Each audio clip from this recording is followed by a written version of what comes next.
All right, deep divers, welcome back to another deep dive with yours truly. And we're going to be tackling a pretty heavy topic today. Something that's been debated for millennia. Yeah. And that's Jesus, the Bible, and homosexuality. Right. This is a sensitive topic for many. Absolutely. And we want to make sure that we approach it with sensitivity and nuance. Definitely. So we're going to be looking at some excerpts today and kind of, diving deep into what they actually say. That's right. Yeah. There's no agenda here. We just want to kind of look at the facts, look at the historical context, look at the different interpretations. I think that's crucial. And see what we can glean from it. Yeah, and we've got excerpts that really represent a spectrum of different viewpoints on this issue. Right. We should mention right off the bat, though, that most of these excerpts really focus on male homosexuality. Right. And don't really dive into female homosexuality all that much. Right. So just a caveat there as we get started. Okay, so the mission for this deep dive is to really understand what these scriptural texts that are often cited in these discussions actually say and how to interpret them. And I think we're going to uncover some surprising things along the way. I think so too. Some surprising historical context and differing interpretations for sure. Yeah, okay. So let's start with maybe one of the most unexpected things is that Jesus himself never explicitly mentions homosexuality in the Gospels.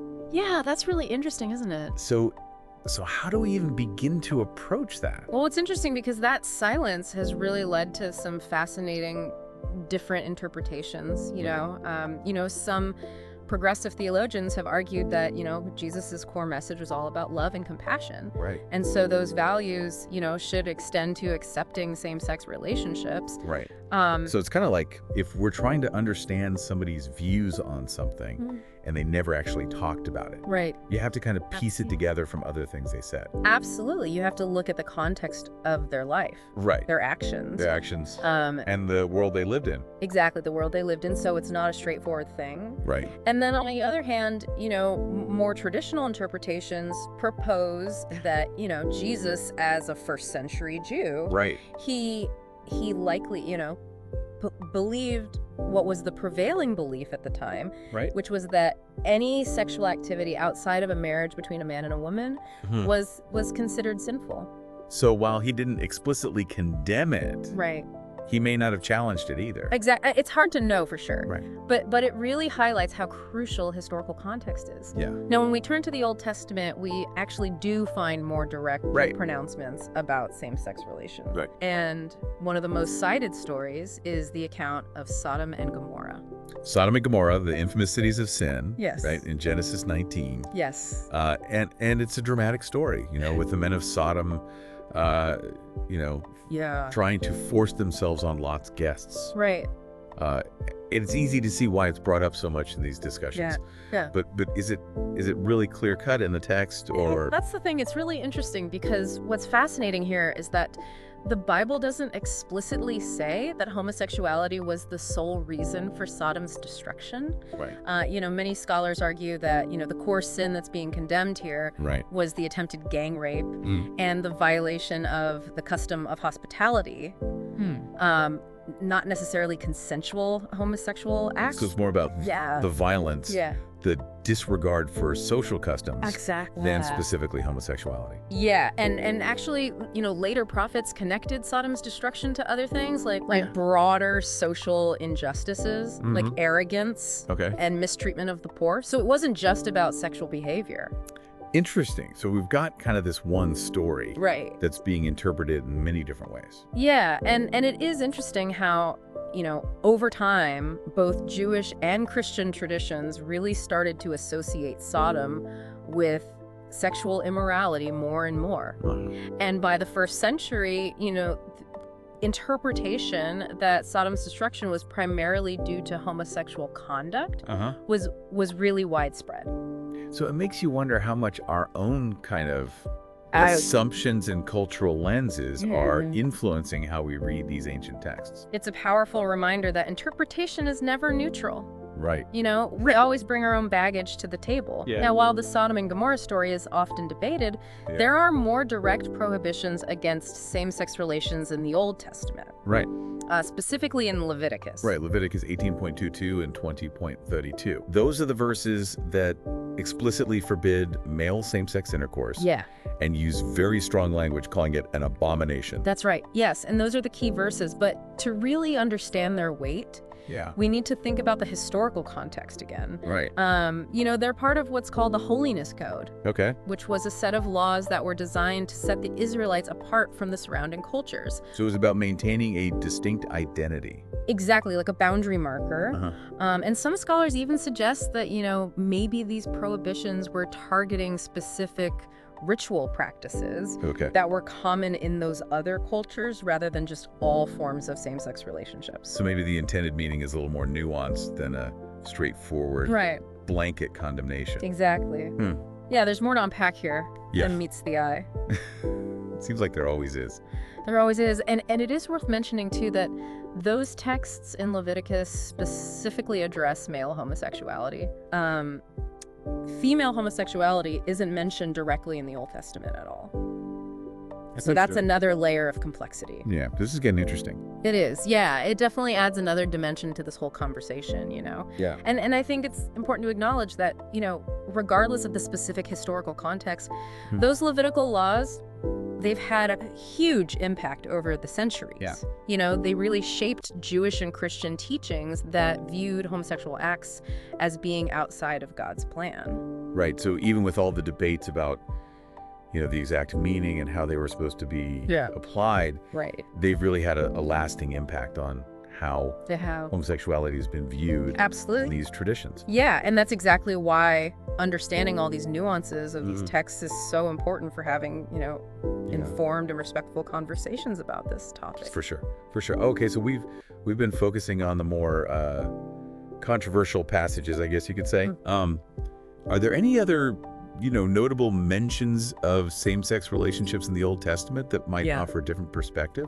There are a few instances of, really profound same-gender friendships that are depicted in the Old Testament. Okay. Like the bond between David and Jonathan, or the deep connection between Ruth and Naomi. And while these relationships, they're portrayed with real deep affection, they're not characterized as sexual within the biblical narrative. So we have these examples of intense committed friendships, but they're not explicitly romantic or sexual. Exactly. Okay. So it seems like the primary, the most direct stance on same-sex intercourse in the Old Testament really comes from those Levitical laws. That's right. Yeah, and while, other interpretations exist, those verses in Leviticus have really historically carried the most weight in terms of shaping religious doctrines. Yeah. Okay, so let's step back for a second and kind of look at what we've covered so far. We've got Jesus' silence on the issue. We've got this, complex interpretation surrounding Sodom and Gomorrah. Yeah. We've got the specific prohibitions in Leviticus. And then we've got these examples of deep friendships. It seems pretty clear that the Bible's stance on homosexuality is not a simple black and white issue. It's not. So as our listeners are, navigating this intricate landscape, what are some key takeaways you would give them? Well, I think one of the most important takeaways is that understanding the historical context and the nuances of these texts is absolutely essential. There are a lot of different interpretations out there, even among scholars. And I think it's so important to engage with that complexity rather than just, looking for these simple, easy answers. It's about recognizing that there's this richness in these layers of interpretation. Exactly. Embedded in these texts. It's not about finding the one definitive answer. It's about this process of thoughtful reflection and dialogue. It is. It's about asking these tough questions and considering different viewpoints and really wrestling with the text and what it means. What did these passages signify, in their original historical context? How have they been understood throughout, Christian history? And maybe even more importantly, how can we apply these ancient teachings to our modern world with all of its complexities? Those are some big questions. They are big questions. And it's important to remember that faith is a deeply personal journey. Absolutely. And how people reconcile these different perspectives, with their own beliefs is going to vary. It will. There's no one size fits all. approach to these questions. Right. Some individuals might find that, their understanding of the Bible leads them to, affirm and celebrate same-sex relationships, while others, may arrive at a different conclusion based on their own interpretation and convictions. Right. And that's okay. The important thing is that we approach these conversations with respect and empathy. Absolutely. And a willingness to listen to each other. Yeah. Even when we might disagree. I completely agree. Dogmatism and judgment just don't have a place in these discussions. Yeah. It's about fostering understanding and genuine dialogue. Right. Okay. So We've covered some pretty heavy material today. We have. We've unpacked the historical context. We've looked at different interpretations. We've acknowledged the complexity of this topic. Yeah. I'm curious, from your perspective, are there any kind of broader implications of these discussions that go beyond just this specific question of homosexuality? That's a really great question. And I think, these conversations about sexuality in Scripture, they really highlight a larger challenge that a lot of faith traditions are facing today. And that is how to engage with these ancient texts in a way that's both faithful to their original meaning, but also relevant to contemporary life. It's like we're always trying to find that balance between honoring the tradition, but also acknowledging, that our understanding of the world is constantly evolving. It is, and it's not just about sexuality. This touches on so many different issues. Right. Gender roles, social justice, environmental stewardship. I mean, how do we interpret these ancient texts in a way that speaks to, all the challenges of the 21st century? It's a huge question. It is. And I think it's one that a lot of people of faith are really wrestling with right now. Yeah. So as we wrap up this deep dive, okay, what are some key things you want our listeners to keep in mind as they continue to grapple with these questions, especially as they relate to the Bible and homosexuality? I think the most important thing is just to approach these discussions with humility. Yeah. And an open mind. Recognize that there are diverse perspectives out there, even within the same faith tradition. Yeah. Be willing to engage with those differences respectfully. Yeah. And really try to understand rather than just trying to win an argument.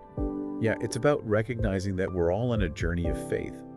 We are. And our understanding evolves over time. It does. And it's okay to have questions. It's okay to wrestle with doubts. Yeah. It's okay to seek out different viewpoints. Absolutely. I think that's all part of the process. It is. Of spiritual growth. Yeah. Don't be afraid to have those conversations with people who see things differently than you do. Exactly. You might be surprised what you learn. Yeah, if I'd be surprised what you learn, right? Yeah. And remember that at the end of the day, love and compassion should be our guiding principles as we navigate the stuff. Yeah. Well said. We've covered a lot of ground today. We have. But this is just the beginning, There's so much more to explore, so many different voices and perspectives to consider. Absolutely. Any final thoughts for our listeners? Yeah. Before we sign off, any advice or resources for people who want to kind of keep digging into this? Yeah, I would encourage everyone to, keep exploring these questions through, thoughtful reading, engaging in respectful dialogue, seeking out diverse perspectives. Yeah. There are so many resources out there, books, articles, podcasts, online forums that can really help you expand your understanding. Right. Just don't be afraid to dive deep and challenge your own assumptions along the way. Yeah, that's great advice. And remember, the journey of faith is ongoing. Yeah. It's about asking questions, seeking truth. Right. And most importantly, growing in love. Beautifully said. Well, Deep Divers, that concludes our exploration of Jesus, the Bible, and homosexuality. It's been a challenging conversation. It has. A thought-provoking one. But we hope you've gained some valuable insights along the way. Until next time, keep diving deep. And our Spanish word of the day is arcoiris, which means rainbow, a symbol of hope, diversity, and the beauty of God's creation. Hasta luego.